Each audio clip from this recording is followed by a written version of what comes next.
თურქეთის პრეზიდენტმა ეჭვმიტანილების დაკავების ვადა გაახანგრძლივა. სამხედრო გადატრიალების მცდელობაში შესაძლო მონაწილეობის ბრალდებით უკვე დააკავეს პრეზიდენტის დაცვის 283 წევრი. ქვეყნის მასშტაბით თანამდებობიდან გათავისუფლებულია 60,000-მდე ადამიანი. დაკავებულ და დათხოვნილ საჯარო მოსამსახურებს შორის კი 9,000-ზე მეტი პოლიციელია, 3,000 მოსამართლე და 6,000 სამხედრო პირი. რა ვითარება თურქეთში, ნახეთ ჩვენს რეპორტაჟში.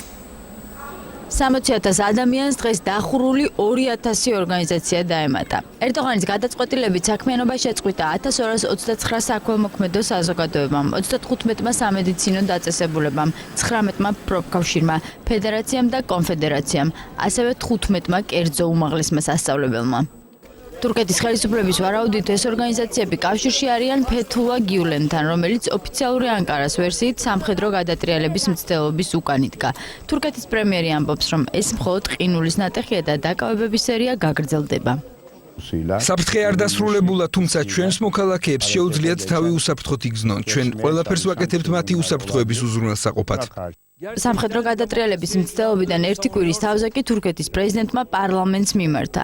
ერდოღანი ამბობს, რომ დასავლეთი მის ქმედებებს არ უნდა გმობდეს, რადგან ძალიან მალე მათ ვიდეო მასალას წარუდგენს თუ რა იგეგმებოდა მის ქვეყანაში.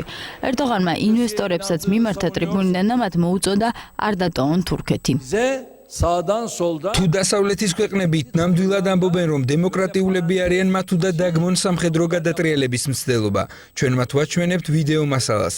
ჩვენი საგარეო საქმეთა სამინისტრო მათ ვიდეოებს გადაუგზავნის. ამ მასალის ნახვის შემდეგ ვთვლი, რომ ისინი ასე მარტივად ვეღარ დაუძახებენ ხალხის მიერ არჩეულ პრეზიდენტს დიქტატორს. ასევე მოუწოდებ ინვესტორებს, რომ არ შეაჩერონ ინვესტიციები. ჩვენ არ შევაჩერებთ მნიშვნელოვან პროექტებს. თურქეთის პრეზიდენტმა ასევე საგანგებო მდგომარეობის ფარგლებში ხელი მოაწერა კანონს, რომლის მიხედვითაც ბრალის წარდგენის გარეშე დაპატიმრების ვადა 30 დღემდეა გახანგრძლივებული. ამის პარალელურად კი საერთაშორისო საკრედიტო ორგანიზაციებმა თურქეთის საკრედიტო რეიტინგი სტაბილურიდან ნეგატიურ დონემდე დაწიეს.